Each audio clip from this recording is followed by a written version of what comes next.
This is table number 8. Today we are going to discuss about pharynx, the boundaries and relations of pharynx. The boundaries of pharynx are as follows. Superiorly, it is bounded by the base of skull and body of sphenoid. Inferiorly, it continues with the esophagus at the level of lower border of 6th cervical vertebra in front of the cricoid cartilage. Posteriorly, it has the prevertebral fascia that separates it from the cervical vertebrae. Anteriorly, the three parts of pharynx have different openings. The nasopharynx opens into the nasal cavity, the oropharynx opens into the oral cavity, and the laryngopharynx opens into the larynx inlet. On each side,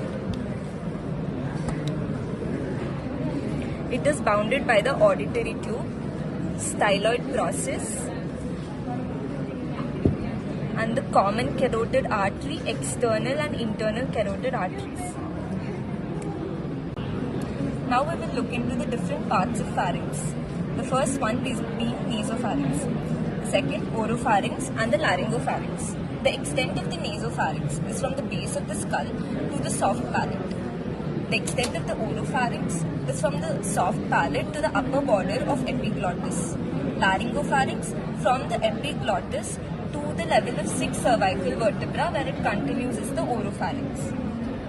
Now looking into the communications, anteriorly the nasopharynx communicates with the nasal cavity, the oropharynx communicates with the oral cavity, and the laryngopharynx communicates with the laryngeal inlet. Next, the nerve supply.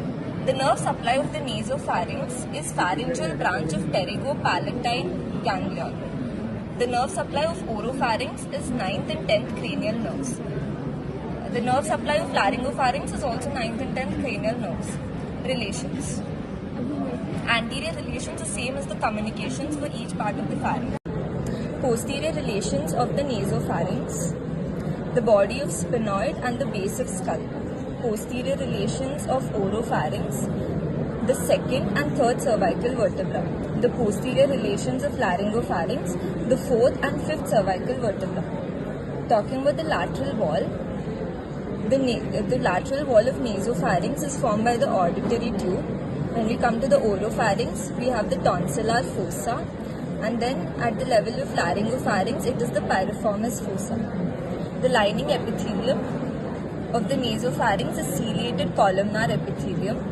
Of the oropharynx, it is stratified squamous non-keratinized epithelium, and of the laryngopharynx is also stratified squamous non-keratinized epithelium. Now let's look into the contents. The contents of nasopharynx are auditory tube and pharyngeal recess. The content of oropharynx is palatine tonsil, palatoglossal and palatopharyngeal arches, and superior constrictor muscle.